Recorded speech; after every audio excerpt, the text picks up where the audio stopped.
Estamos en las tres personas en una. Ese sería el encabezado siguiente, aunque no lo puse yo en la hoja. Entiendo que ustedes pueden tener bien presente eso, hablando acerca de la Trinidad, y les dije que el pasaje correspondiente a la Trinidad, el más acertado, se pudiera decir, sería Mateo 28, 19 al 20. Vamos a darle lectura nuevamente. Dice: por tanto, id y haced discípulos a todas las naciones, bautizándolos en el nombre del Padre, y del Hijo, y del Espíritu Santo, enseñándoles que guarden todas estas cosas que os he mandado, y aquí yo estoy con vosotros todos los días hasta el fin del mundo.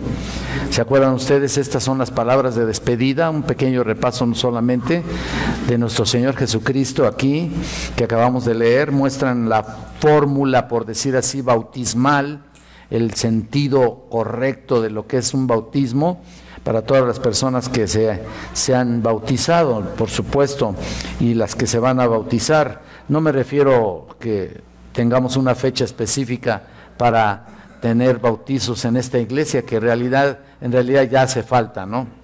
Pero estamos pensando en qué fecha y en qué momento para ser adecuados también al clima y también a toda la capacitación que tienen que tener antes de bajar a las aguas bautismales, ¿no? Pero aquí estamos viendo la Trinidad. Prácticamente tú quieres demostrar la Trinidad, aquí está en este pasaje. Esto significa aquí que la fórmula reconoce que Dios es una Trinidad, o más precisamente una triunidad. ¿Se acuerdan que les dije triunidad, no? Pero ¿qué significa que Dios es trino, o una Trinidad, o triuno? Bueno, una cosa es cierta, les dije la semana pasada, no significa que los cristianos adoran tres dioses. Definitivamente que no son tres dioses, no es triteísmo. Algunos antitrinitarios, les dije, han hecho esta afirmación. Y tal como hemos visto, nuestro Dios es uno, pero también es tres, en el sentido de tres personas. ¿Cómo puede ser uno y tres a la vez? Bueno, la respuesta es que Él es uno de una manera diferente a la que Él es en tres.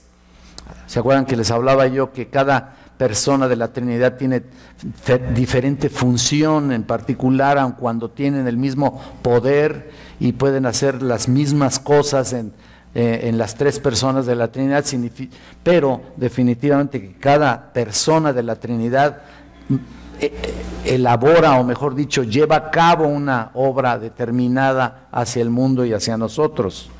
Entonces, en esencia, definitivamente Dios es uno, solo hay un Dios, pero este Dios subsiste o existe en tres personas, tres entidades distintas.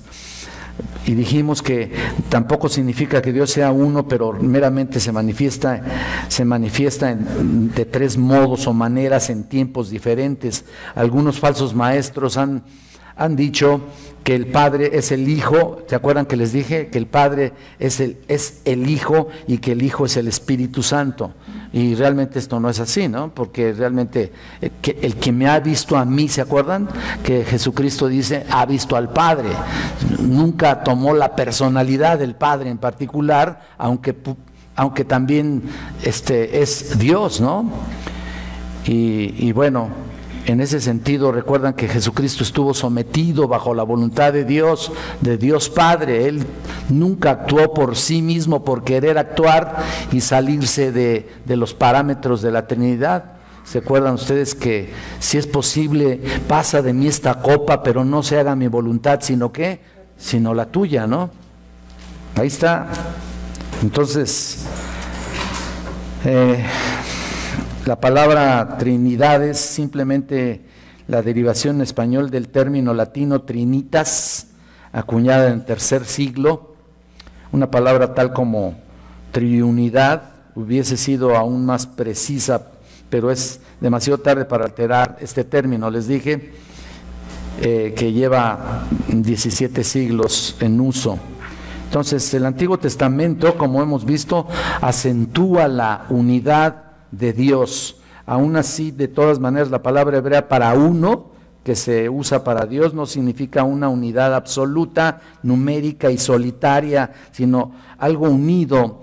La razón por la que Dios subrayó la unidad a su pueblo en el Antiguo Testamento es porque los israelitas estaban rodeados por todos lados de idolatría, ¿se acuerdan? De los gentiles que exaltaban la idolatría y por supuesto que eran politeístas. Antes de que pudiesen aprender la verdad de la triunidad de Dios, tenían que tener una buena base en su unidad y espiritualidad. Y entonces solo después de la cautividad de Babilonia fue realmente curado Israel de Ur, en pos de muchos dioses paganos. Bueno, ahí nos quedamos. El primer versículo de la Biblia, ¿se acuerdan ustedes? También está claramente descrita la unidad o la triunidad o la trinidad. ¿Se acuerdan? En el principio creó Dios los cielos y la tierra. ¿Se acuerdan? Génesis 1:1. Aquí nos quedamos. Da por lo menos una pista en el original hebreo de la triunidad de Dios. Aquí la palabra que se usa para Dios es Elohim. ¿Se acuerdan? Elohim, un nombre masculino plural. Lo que no sé si se han disimulado los judíos, ¿verdad? Pero por toda la historia, ahí está la Trinidad. Hay un Dios plural ahí, pero ellos no quieren ahí ni siquiera dar su brazo a torcer, por decir así, porque ellos piensan que, bueno, cuando tú les hablas de una Trinidad, ellos no lo conciben, no lo creen, no lo quieren entender. Y es un nombre masculino plural que en un contexto pagano se traduce, en un contexto pagano, se traduce dioses. Obviamente sabemos que no es así, ¿no? Pero el verbo que se traduce, creó, la palabra creó, en el principio creó Dios los cielos y la tierra. El verbo ahí creó, que es la palabra bará, es un verbo masculino singular. No es normal entonces tener un nombre plural con un verbo singular. No es normal en la gramática. Entonces, ¿por qué? Pues porque se trata, por supuesto, de las tres personas de la Trinidad. En español sería algo así como ellos creó. ¿Te acuerdas? Es como si dijera eso. Qué maravilla, ¿no? Tú empiezas a descubrir una sola palabra y te maravillas y dices, wow, Señor, qué bendición, qué hermoso, ¿no? Muchos eruditos alegan que Elohim es simplemente un plural de majestad, hasta ahí lo dejan, ¿no? Pero gramaticalmente es imposible, esto es imposible. En todo caso, más tarde en Génesis, Dios habla de sí mismo como nosotros, ¿te acuerdas? Y nuestra imagen, a nuestra imagen y semejanza, ¿te acuerdas? Que habla también eso, ¿no? Exacto, todo en plural. Vayamos y confundamos las lenguas. ¿Te acuerdas en la Torre de Babel, no? Confundamos, o sea, constantemente Dios está hablando en plural. Y aquí se encuentra más bien fuertemente involucrada la pluralidad real de personas unidas como un Dios. De todos modos, esta es la revelación que se desarrolla gradualmente a través de toda la Biblia, al ir progresando hasta alcanzar el Nuevo Testamento, donde las tres personas de la Trinidad están claramente reveladas. Otra vez, ¿no? Por eso es que los judíos esto no lo aceptan. Aunque incluso la gramática la pudieran manejar y la puedan ellos traducir correctamente, por egoísmo, por orgullo, por principio de la ley, ellos no pueden aceptar eso. ¿Cómo puede Dios tener tres personas? ¿Por qué? ¿En qué sentido? ¿En qué se basa, no? No sé qué argumento pudieran tener, ¿no? Porque todo eso los lleva definitivamente a la persona y obra de Jesucristo. ¿Te das cuenta? Definitivamente los lleva a la persona y obra del Espíritu Santo. Pero no lo aceptan. Qué terrible, ¿no? Ahí están todavía adorando, por supuesto, a un solo Dios, por supuesto que es un solo Dios, pero sin identificarlo en las tres personas de la Trinidad, o cuando menos que que lo identifiquen como un nombre plural, no lo quieren entender. Otra revelación en el Antiguo Testamento de la naturaleza de Dios que se conforma a la enseñanza de la Trinidad es concerniente a las apariciones del ángel o mensajero. ¿Te acuerdas del mensajero del Señor, que normalmente se expresa como Jehová o Yahvé? Aparece en forma humana, digamos, es ahí un antropomorfismo, por supuesto, y se le reconoce como a Dios, pero más que antropomorfismo, sí es una realidad, aparece con un cuerpo, ¿no? Acuérdense por ejemplo, Agar, ¿te acuerdas?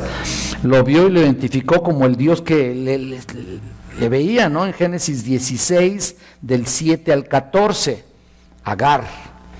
También podemos ver a Moisés en el pasaje tan crucial de la zarza ardiendo, ¿te acuerdas ahí? En Éxodo 3, del 2 al 6, y luego el mismo ángel del Señor se le aparece como Dios, y más tarde Dios habla de mandar mi ángel. Si tú lo ves ahí en esa parte, te vas a dar cuenta cómo el Señor, Dios se le aparece como Dios, pero también le manda el ángel delante de su pueblo, en Éxodo 33, del 2 al 3.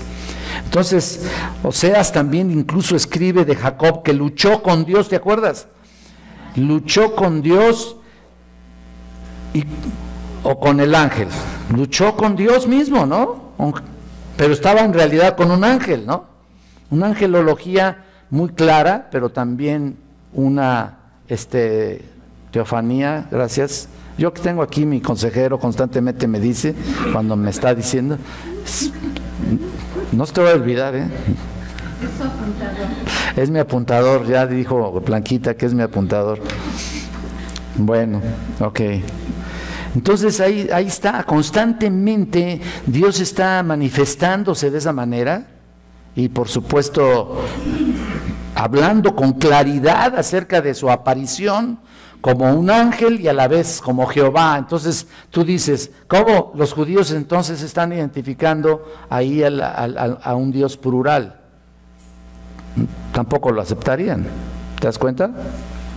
Ahora bien, ¿cómo puede el ángel del Señor, ahí lo que estamos hablando, del Señor ser Dios y su mensajero al mismo tiempo? Bueno, si Dios fuese un ser absolutamente unitario, numéricamente hablando, por decir así, pues no lo podría hacer, sería imposible, ¿no? Pero esta revelación se explica en la doctrina clara de la Trinidad. Sin duda el ángel del Señor es Dios el Hijo en su estado preencarnado, ¿te das cuenta? En su preencarnación. Te faltó decirme eso. Cristofanía. Le faltó decirme eso, o sea, ¿por qué no te sientes aquí al ladito? Una cristofanía, ya me está diciendo, tengo que decirlo, si no, me reclama. Y luego Rafa me agarra y me dice, le faltó decir esto, hermano. Y yo, ya lo voy a proponer a predicar muy pronto. Bueno, está bien, no importa. No, me puedo equivocar, ¿no? Me puede faltar algo. Qué bueno que están ustedes. Entonces, ahí está. Es su estado preencarnado, la cristofanía, por supuesto. Él es distinto a Dios Padre que le envía, ¿no? Son personas separadas, pero junto con el Espíritu, ellos constituyen al único Dios verdadero. Ahí está lo maravilloso, ¿no? Algo que en realidad no podemos entender, no tiene coherencia con tu mente, ni con nadie. Entonces, ¿qué hacemos? Lo creemos por fe y punto. No hay nada específicamente que te dé ahí una relación y te dé una explicación coherente a nuestra mente. ¿Por qué? Porque está fuera de nuestro alcance. ¿Te das cuenta? Nosotros tenemos una mente finita, Dios tiene una mente infinita. Mira, no lo vamos a comprender nunca. Cuando estemos en su presencia se nos va a revelar muchas cosas, pero aún así va a haber limitaciones. ¿Por qué? Porque no somos dioses, ni vamos a ser dioses, como dicen los mormones, ¿no? Punto. Ahí está. También hay otros indicios de la Trinidad en el Antiguo Testamento. en la bendición sacerdotal del número 6, del 24 al 26, ahí en esa bendición el nombre de el Señor Jehová o Yahvé se repite 3 veces. ¿Se acuerdan en Isaías 6:3? Los serafines daban voces el uno al otro diciendo, Santo, Santo, Santo, Jehová de los ejércitos, ¿te acuerdas? Este es un estudio maravilloso que da el hermano Sproul, que habla de la santidad de Dios, y también ahí no puede resistirse en hablar también acerca de lo que es la Trinidad. Pero dice, Santo, Santo, Santo, Jehová de los ejércitos, toda la tierra, dice, está llena de su gloria. Y estos textos famosos no comprueban la realidad de la Trinidad, pero ciertamente se complementan muy bien con esa verdad. Un versículo que destaca del Antiguo Testamento que merece ser mejor conocido por los trinitarios incluye Jehová el Señor, el Padre, su Espíritu y el que fue enviado. Entonces ahí está la Trinidad. Yo, esto es el Hijo, ¿no? Cuando dice en Isaías 48:16, acercaos a mí, oíd esto, desde el principio no hablaré en secreto, desde que eso se hizo, ahí estaba yo. Ahora me envió Jehová el Señor y su Espíritu. Ahí está la Trinidad también, Isaías 48:16. Entonces, nota que esta cita del verbo está en singular también, la cita que le estoy dando de Isaías 48:16, es en singular, lo cual indica la unidad de las 3 personas. En el Nuevo Testamento la revelación de la Santa Trinidad se hace bastante clara, ¿no? Ahí no tenemos ninguna excusa, ¿no?, para hablar de la Trinidad. Ahí en el bautismo de nuestro Señor estaban presentes las 3 personas, ¿te acuerdas? En el bautismo de nuestro Señor Jesucristo. Se los voy a leer, Marcos 1, del 9 al 11, dice, aconteció en aquellos días que Jesús vino de Nazaret de Galilea, y fue bautizado por Juan en el Jordán, y luego cuando subía del agua vio abrirse los cielos y el Espíritu como paloma que descendía sobre él, y vino una voz del cielo, de los cielos, que decía, tú eres mi Hijo amado, en ti tengo complacencia. Qué impresionante ese momento. Si tú te pones a pensar, ¿cómo es posible que, por ejemplo, los unitarios, no sé si hayan oído hablar de los unitarios, que es una secta prácticamente, ellos no creen, por supuesto, ni en el Espíritu ni en el Padre, ellos creen solamente en Jesús, solo Jesús. Ellos hablan de que es solo Jesús. Y tú dices, bueno, ¿qué pasó aquí cuando se estaba bautizando, no? Entonces la voz que oía, ¿qué? ¿Fue una grabación? ¿Dejó grabado ahí algo? ¿O fue él como ventríloco? ¿Cómo está la cosa? ¿No? Entonces, sacan cada rollo que no se imaginan, ¿no? Porque no quieren aceptar orgullosamente que Dios es 3 en 1. Ahí está. Ahí está el bautismo de él. Nota esto, ahí el Hijo, mira, al pie del Jordán, ¿no? La presencia del Padre manifestándose por medio de la voz del cielo, y el Espíritu, ¿qué? Ahí bajando como paloma. Ahí está, mostrándose como una paloma, descendiendo sobre el Hijo de Dios, nos deja ver claramente la Trinidad en acción.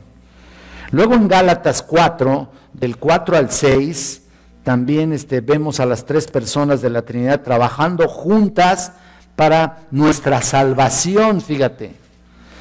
Ustedes recuerdan que he estado predicando acerca de Romanos, y cuando he estado hablando de eso, yo me encuentro constantemente con toda la Trinidad involucrada en tu salvación y en la mía. O sea, obvio, tienes que estudiarle para saber cuál es la parte que corresponde a cada quien, pero lo ves con mucha claridad acerca de la salvación. Por ejemplo, en este pasaje, se los voy a leer, Gálatas 4, del 4 al 6, dice, pero cuando vino el cumplimiento del tiempo, ahí está, Dios envió a su Hijo, ahí está Dios y ahí está el Hijo, nacido de mujer y nacido bajo la ley, para que redimiese a los que estaban bajo la ley, a fin de que recibiésemos la adopción de hijos. Y por cuanto sois hijos, Dios envió a vuestros corazones el Espíritu de su Hijo, el cual clama, Abba, Padre. ¿Qué más quieres, no? Otros pasajes que muestran a las tres personas juntas incluyen la 1 Corintios 12, del 3 al 8. Vamos allá, 1 Corintios 12, del 3 al 8, que dice: por tanto, os hago saber que nadie que habla por el Espíritu de Dios llama anatema a Jesús, y nadie puede amar a Jesús Señor, sino por el Espíritu Santo. Ahora bien, hay diversidad de dones, pero el Espíritu es el mismo. Hay diversidad de ministerios, pero el Señor es el mismo. Ahí están las dos D, ¿no? Y hay diversidad de operaciones, pero Dios, que hace todas las cosas en todos, es el mismo. Ahí está, tan solo del 4 al 6, ahí está el Espíritu mismo, el Señor es el mismo, y Dios, que hace todas las cosas, es el mismo. Ahí está, clarísimo, ¿no? Porque a este es dado por el Espíritu palabra de sabiduría, a otro palabra de ciencia, según el mismo Espíritu. Bueno, ahí están las tres, ¿no? Vayan a Efesios, por favor. Efesios capítulo 4, versículos del 4 al 6. 4 del 4 al 6. Ahí está muy claro también: un cuerpo y un espíritu, como fuisteis también llamados en una misma esperanza de vuestra vocación.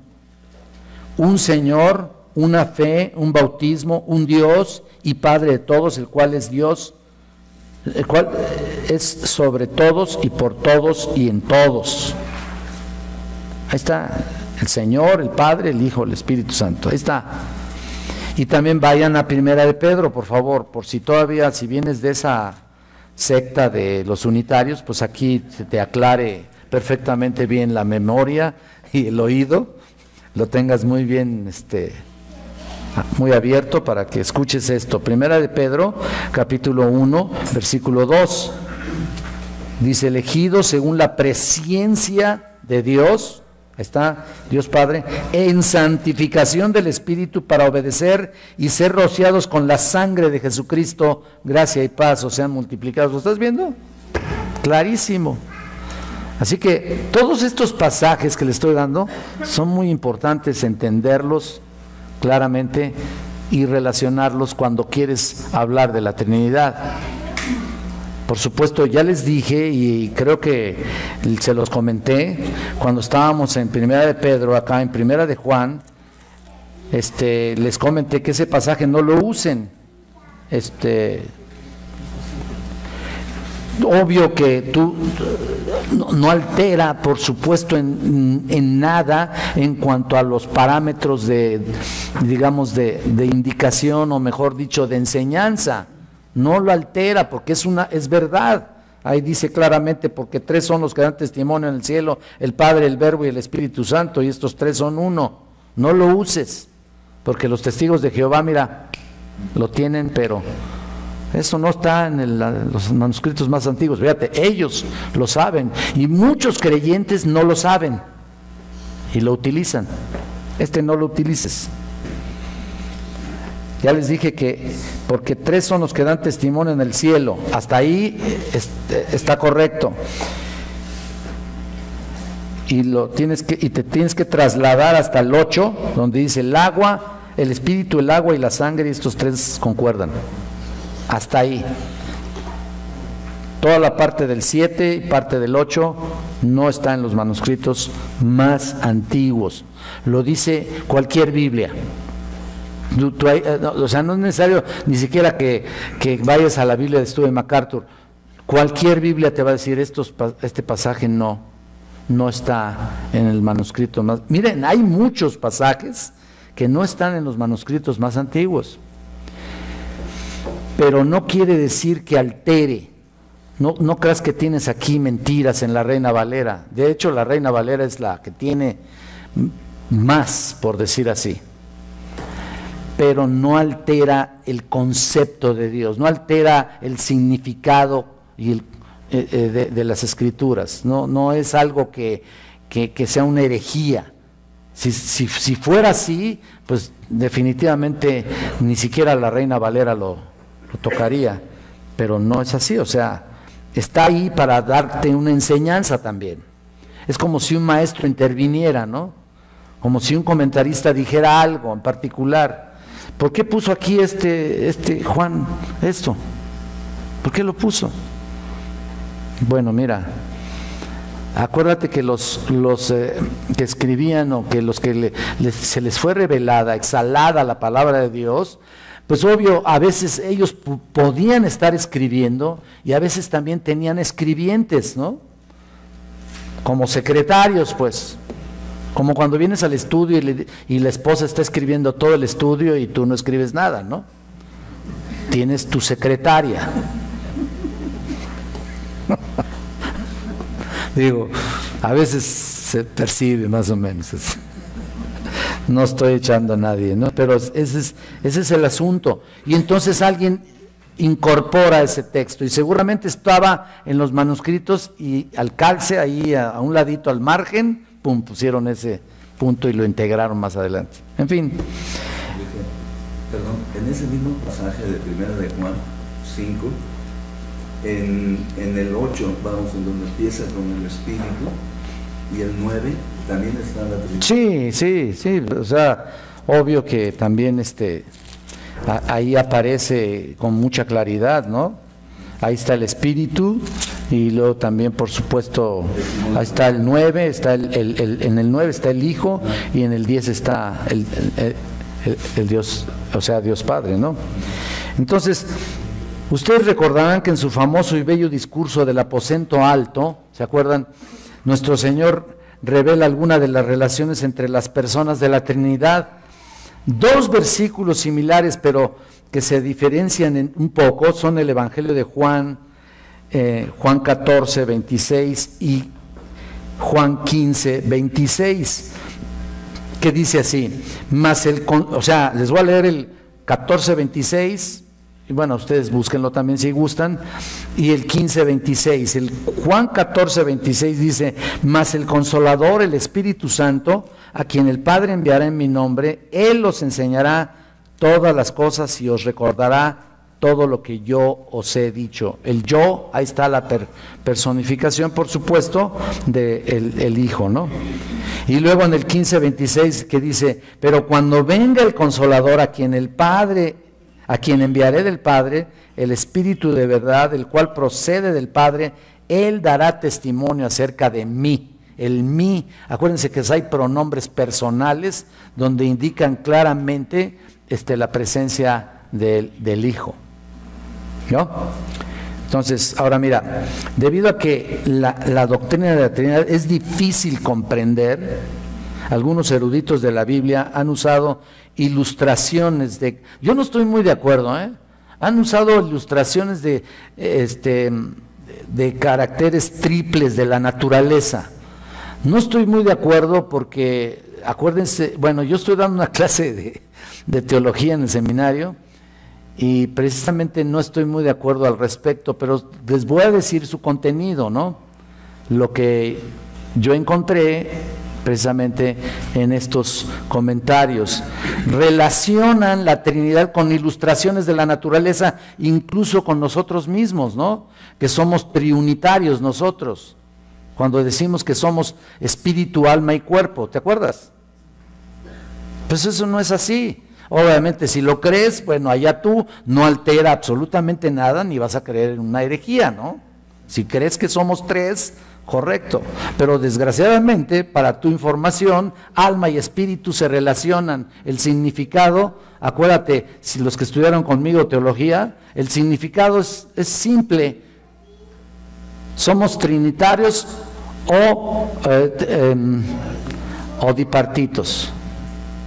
Entonces, yo no se los pongo a los alumnos como una imposición, les doy simplemente ejemplos, ¿no? Bueno, pero hablando de la naturaleza, realmente la misma dificultad de la doctrina muestra que no es una enseñanza humanamente inventada, ¿no?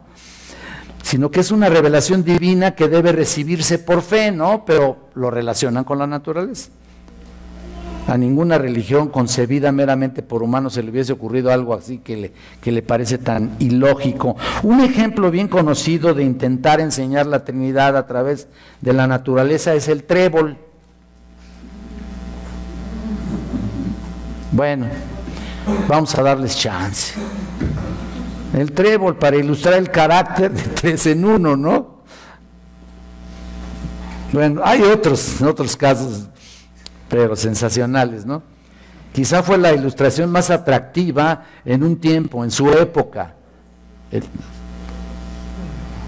Tú puedes enseñarle a una persona la Trinidad y pues un trébol, ¿no? Pues se me hace un poco débil el concepto, ¿no? Pero lo usaron.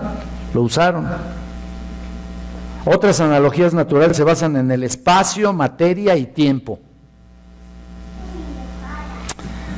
Bueno, pues ya es cosa de agarrar 3 cosas de cada cosa y si las encuentras, ¿eh? Generalmente, por ejemplo, el espacio se ve como tridimensional y en su medida, que es anchura, altura y profundidad. Pablo mismo lo dice, ¿no? Ni alto, ni lo profundo, ni lo... ¿Me explico? Está ahí, pero él no lo dice para demostrar la Trinidad, simple y sencillamente que demostrando la sabiduría de Dios está por todos lados. De hecho, en Proverbios se personifica la sabiduría, anda buscando, en Salmos, anda buscando la simpleza, ¿no? Se personifica y anda buscando a los simples. Entonces, bueno, es otra cosa, pero el punto es de que ahí está, ¿no? Espacio, materia y tiempo, anchura, altura, profundidad. La materia también ilustra el concepto de tripartito como el agua, ¿no? Porque puede ser líquida, sólida y gaseosa, ¿no? Yo, miren, estuve escéptico a estos comentarios y se los comparto porque para que no crean ustedes que quiero solamente imponer mi enseñanza como de lugar, pero se me hace muy poco el concepto para ilustrar la inmensidad así de nuestro Padre Celestial. ¿Se dan cuenta? ¿Cómo lo reduzco a este tipo de ejemplos? Ese es el punto. Bueno, ahí está. Les voy a decir más, ¿no? Muchos han usado esta ilustración incluso para demostrar que tenemos espíritu, alma y cuerpo.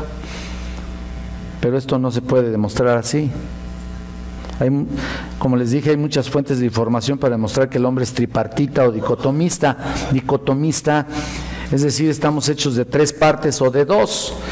Y la respuesta es que somos hechos de parte material e inmaterial. Así lo manejo yo en la teología. En mi clase de teología, somos material e inmaterial.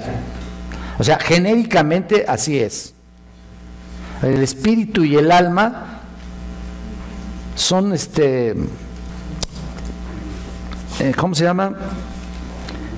Son paralelos, son términos que se utilizan ayúdenme, ahora sí, ahorita que quiero que me ayude aquí el joven, no me ayuda, miren nomás qué secretario tenemos, está profundizando, dice. Entonces ese es el punto, intercambiablemente, o sea, espíritu y alma se utilizan de manera intercambiable. Sinónimo, gracias, mira.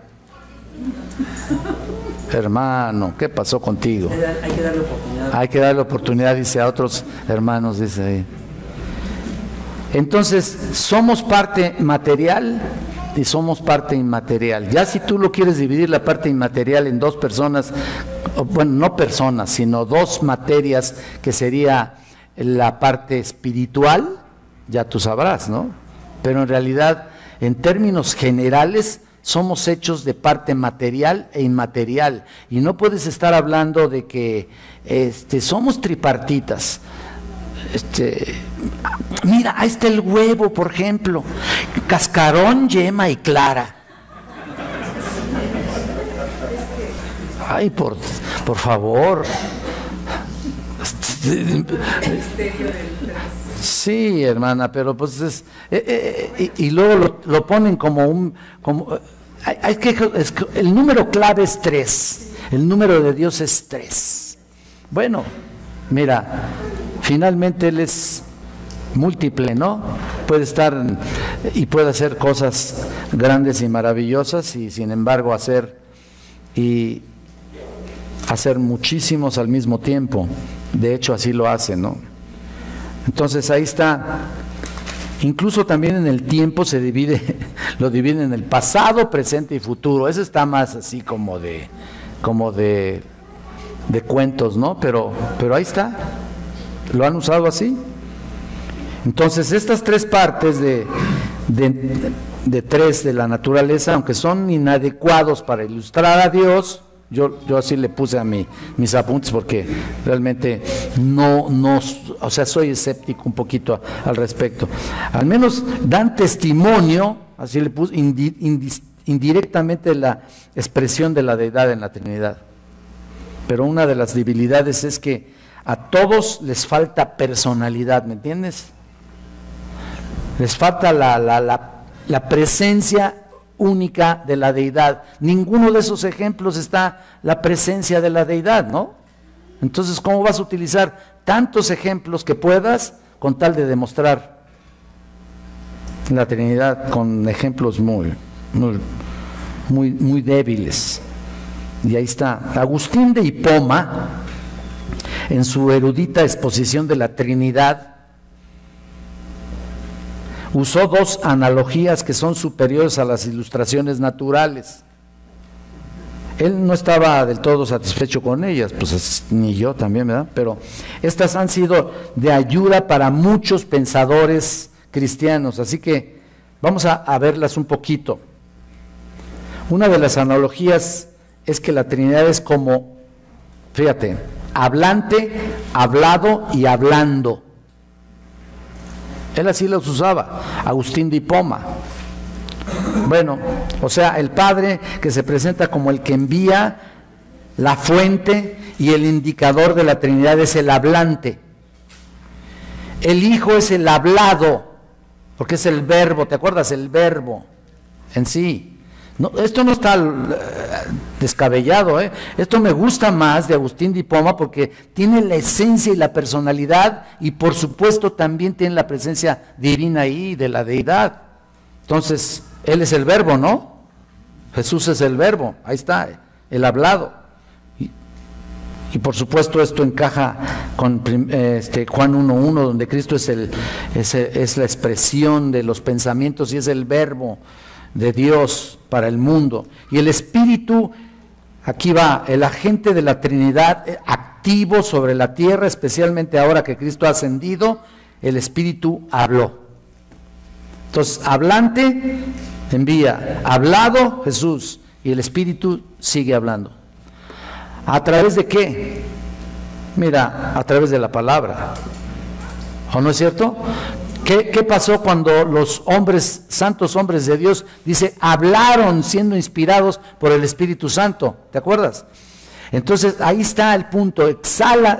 Dios exhaló su palabra y ellos se pusieron a escribir, inspiró a través de sus agentes humanos, utilizando sus personalidades, utilizando su carácter, utilizando todo lo que son ellos, para que el Espíritu hablara, ¿no? Ahí está, envía y capta. Aquí el Padre que envía, el Hijo que está hablando y el Espíritu que habló. Entonces, me parece muy importante esto. No obstante, el Espíritu sigue hablando de lo hablado, ¿no? De lo que está hablado. O sea, aquí no significa que el Espíritu sigue hablando, ¿eh? No es una cuestión de que hay una nueva inspiración, nada de que hay que añadirle. Yo recuerdo que hace muchos años, cuando estuve en una iglesia pentecostés, nos decía que el libro de los Hechos todavía no está terminado, que todavía sigue hablando Dios. Y dije yo, pues hay que recortarle, porque yo tengo un mensaje que me llega aquí todos los días, ¿no? obedece, obedece, obedece. ¿No? ¿Cómo es posible que digan eso, no? Que el Espíritu Santo sigue hablando. ¿Por qué creen que no existe profetas? Porque está completa la Biblia. Ya habló el Señor lo suficiente. Si con esto que tenemos aquí no es suficiente para llevarlo a cabo, entonces no sé qué sea suficiente, ¿no? Todavía va a traer ahí un profeta para que nos hable y nos diga, por favor, como si de veras nos diera una enseñanza grande. Y por lo general, no sé si te acuerdas, pero en las iglesias así se utiliza. Alguien habla en lenguas, le sale por ahí un mensaje y luego alguien que interpreta, ¿no? Supuestamente, ¿eh? Yo me acuerdo que de chico así pasaba, ¿no? Y alguien se levantaba y decía, el Señor ha hablado, y todos ahí, la escandalera. Pues, ¿y todo esto qué? El Señor ha hablado. Dije, ¿otro mensaje? Pues sí, con lo que tenemos estamos locos casi. Ahora imagínate otro más, no nos des más carga, Señor, ¿no? Por favor, ya otro más. Y por lo general siempre decían lo mismo. Escaras viscas, que quién sabe qué es, ascaras márcara, sájara, chidibibabibibú, quién sabe qué decían.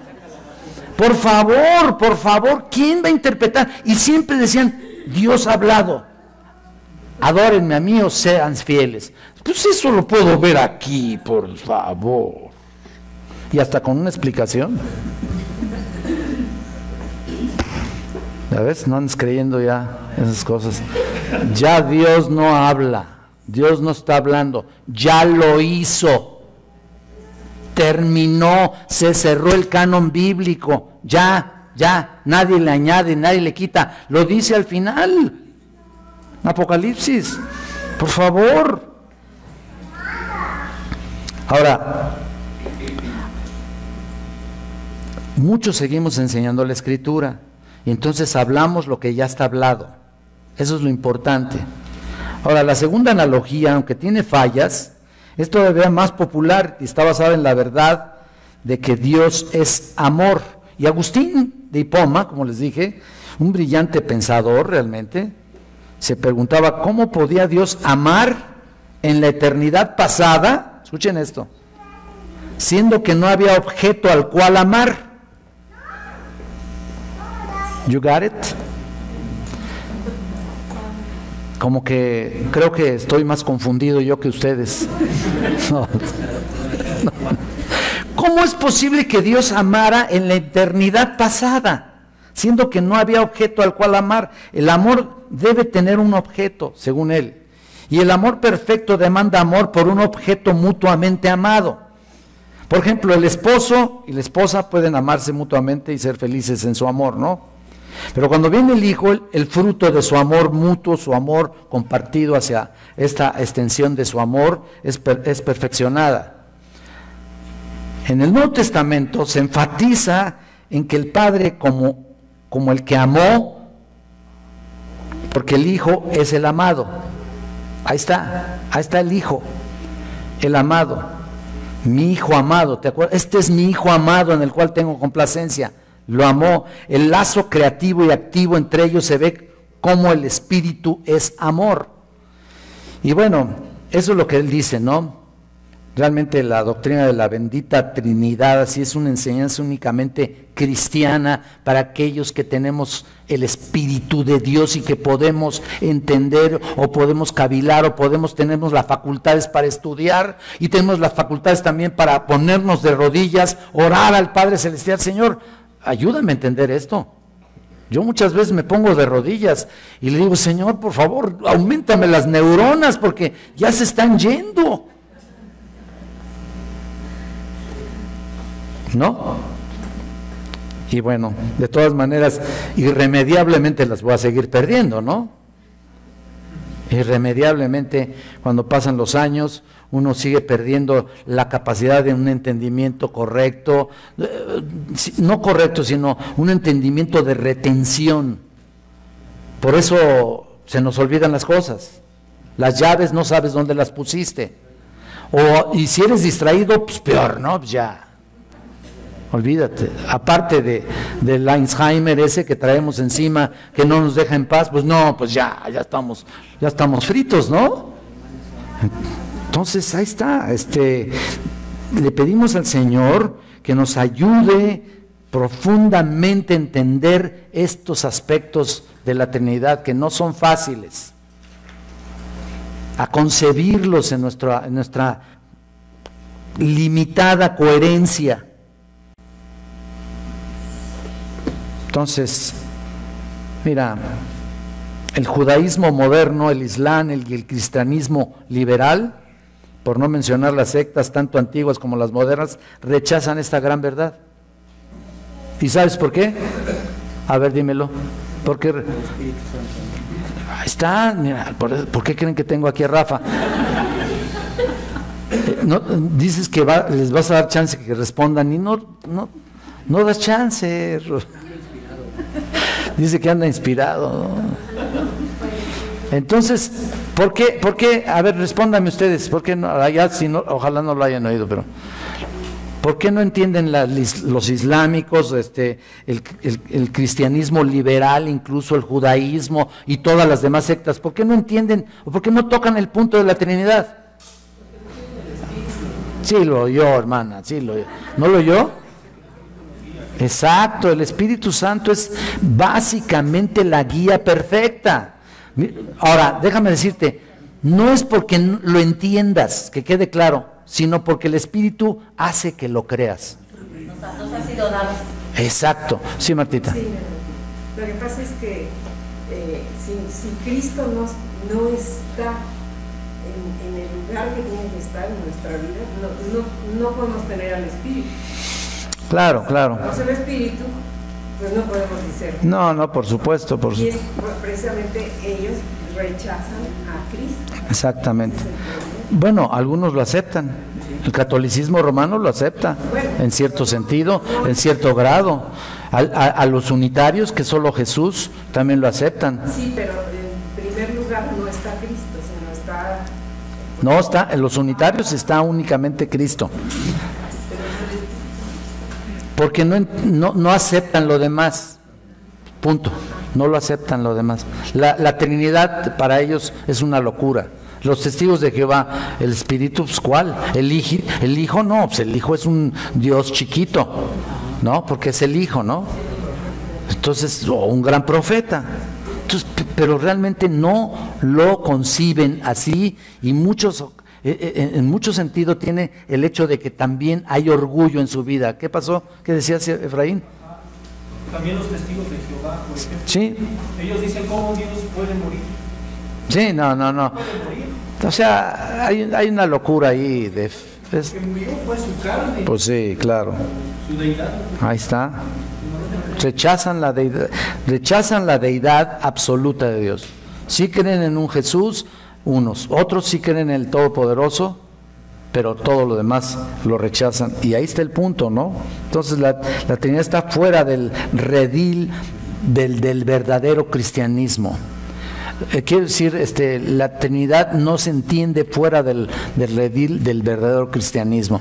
Nosotros no es que lo entendamos, sino que lo creemos. Desde los primeros días de la Iglesia, la comprensión trinitaria de Dios ha sido el sello de la fe cristiana, pero más que entenderlo, como les dije, es creerlo.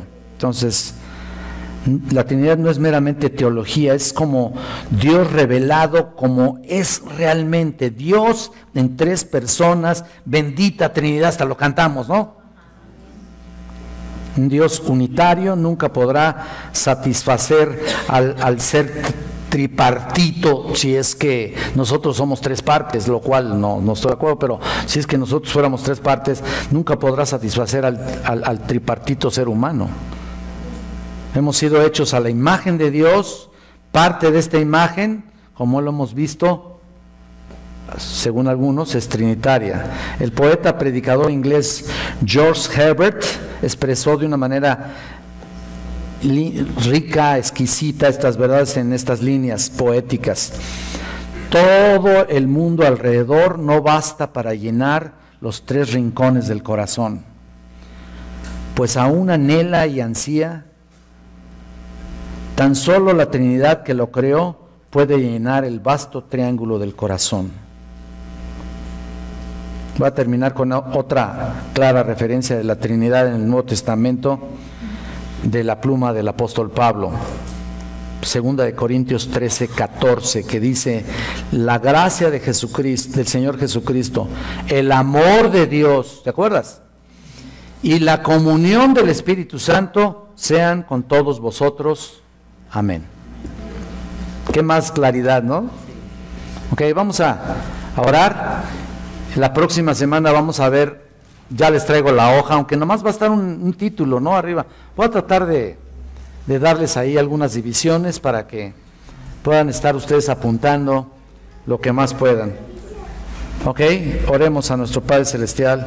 Bendito Dios, te damos muchas gracias por este momento, este tiempo que nos diste, maravillándonos realmente de tu infinita presencia trinitaria, Señor.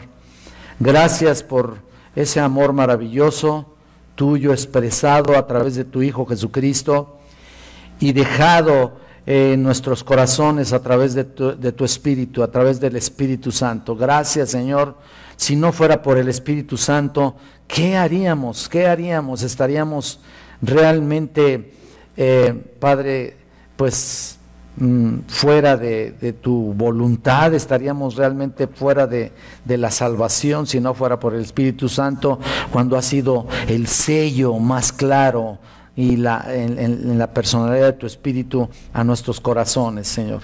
Gracias por esa maravillosa obra realizada hacia nosotros, Señor. Gracias porque toda la Trinidad fue involucrada en la salvación del hombre, y Padre Celestial, solo nos resta creerla y entenderla lo más que podamos, Señor. Te glorificamos, te exaltamos, Señor, por encima de todas las cosas, y te damos gracias en el nombre de Jesucristo, tu Hijo. Amén.